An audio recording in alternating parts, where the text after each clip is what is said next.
Hi, I'm Amy. I'm Laura. And we are TwoPaperGirls. This is the first video in our Project 2015 where we're looking at books that are getting turned into films this year and reviewing them together. You might not be surprised, the first book that we're going to review with the film is 50 Shades of Grey. This is a book that we haven't read. I tried to read it and I got through about 2 pages of the start before it was so bad. Yeah. And it's like a really bad long fan fiction. I was like, I like fan fiction as much as the next person, but not like a novel of it. It's just wrong and it's abusive. It's so for middle-aged women, it's not even funny. Yeah. And I didn't even see the film, so... I saw the film, so we're going to get on to that. But yeah, I also chose not to read the book just because I've heard such awful things about how it's written. Like, I know she has like an inner goddess, which is practically a third character. And it's basically like this weird dancing metaphor for her orgasms. It's weird. That wasn't much. It's true though. I need to put a rating on this video. Yeah, I don't understand like the email correspondence where it just has like email bits and they're written like so badly. Yeah, that was in the film actually. Basically the film, like, I thought I'd see it for a laugh because it was Valentine's Day. I went into it expecting it to be pretty rubbish. And for the first 40 minutes, me and my boyfriend were just laughing. It was ridiculous. It was exactly like Twilight, like, because that's where the book started off. It was a Twilight fan fiction. And literally everything was Twilight. I was just like, oh my god, this is the worst thing I've ever seen. But I was having a good time because it was just so ridiculous. Like, she works in a hardware store and he's just standing there all manly in the aisle, like, what's the word? Not glaring. Like, just Brooding. No, he was looking at her all like sexy. Edward Cullen. And then she's all like surprised and then he goes and buys rope and all this. Oh god. What, from her? Yeah. At the shop? She doesn't know at this point. So, and she also doesn't care that he's just like flown from a different state and happens to have gone past her shop.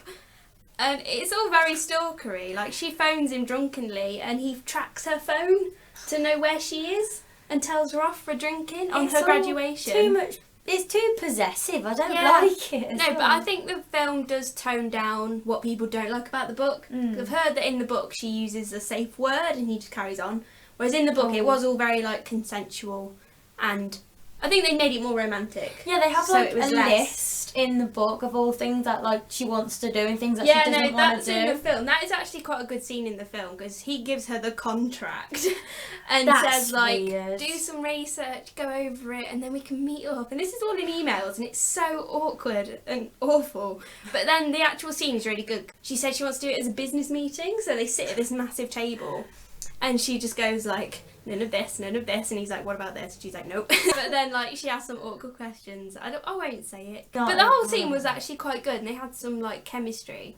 But her character was weird because she was all shy and like Bella Swan. An English student. Yeah, but then she randomly goes all like confident and teases him and I'm like, you can't be both. The first like 40 minutes of the film were truly awful. Then it got better from the first sex scene onwards because then it was like, this is what the film's for, sort of. That's what it's for. Well, no, that was like the bit everyone was anticipating and it was done well. And then it got a bit rubbish at the end again because it had a really weird ending. Like, my brother, he wants to be a director and he made out to me when we went to the cinema that they always want you to leave a film happy. So you go away and go to all your friends like, oh my god, that was great. That's like in Mockingjay, spoilers, why they don't end it with Peter strangling her. Because then people are going to leave, like, sad. So instead they added a little bit so people leave happy. But 50 Shades ended, like, really sadly and abruptly. Well, not sad, I didn't really care. But I just laughed and I was like, oh, it's ended. They better not do the next 2 films. It's already confirmed, Valentine's Day for the next 2 You're years. kidding. Nope. But I quite like the film because Jamie Dornan was beautiful. I have not seen him. He's a beautiful I've man. seen him on the posters and you can't really see him, you can just see her. Yeah, no, he was, well, stupid I friend. don't know, the 2 actors were quite good, but I think it's quite funny because they hate 50 Shades of Grey as much as Robert Pattinson hates Twilight.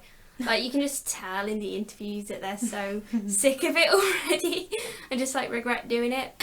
I'm not ever seeing this film. No, it was, to be fair, it was funny. Like, I probably wouldn't see it again It wasn't meant to be funny, but it was. It was quite entertaining, and I don't want to read the books, but I might watch the next two films, just see how they go. Because he does have a backstory, which was good and bad. Because it kind of makes it seem like you can't be into BDSM unless you are like abused as a child. It kind of added depth to his character and kind of... Well, there isn't any to begin with. You could see why he needed like control in his life, because he lacked it when he was younger. Yeah. But we apologise anyway for starting our 2015 project, Books to Films, without actually reading the book. But can you blame us, really? Yeah, the next one is Insurgent, I'm pretty sure. We've read the book for that. I haven't. Oh, but yeah. I'm going to. Yeah. I'm definitely going It's to. pretty good. Uni reading, depending, but I am going to try. Yeah, and the film's going to be fab. Yeah, no. It looks good. The Divergent film's really good. So, but one quick point on 50 Shades of Grey, it was really funny because like he wears his suits and he looks very dashing in his suits, but all the sex scenes he had his BDSM jeans. Like someone pointed this out on Tumblr and it really made me laugh. Like literally he would be in a suit and be like, "This is my red room," and then all of a sudden he's in jeans with his top off, and I'm just like, when did you get changed into your specific sex jeans? It just reminds me get of like Jane unchanged. Eyre, like the red room. Oh yeah. And I'm like, this is why I don't find it sexy, because Yeah. I'm just like, this has already happened, but in a different way. Yeah, so the film was funny. Sex And jeans. then he does actually have BDSM jeans, and it's so funny. Like if you do ever see it, just watch out for his BDSM jeans because it's so funny. I think that's 50 Shades of Grey. This is our 2015 project. Next one we will be able to offer better book to movie Criticism. comparisons. So yeah, we'll see you on the next video in the project 2015, and we'll review Insurgent, the book and the film. Enjoy it when you go see the film yourself. We definitely will. And we'll see you then, guys. Bye. I've lost my bubble now. I'm so embarrassed. I'm just like looking at the camera. I'm just like, oh. You see her fluff and everything. Really? You don't see his bits. Ah.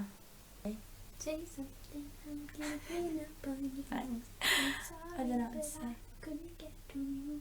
Anywhere I will follow you.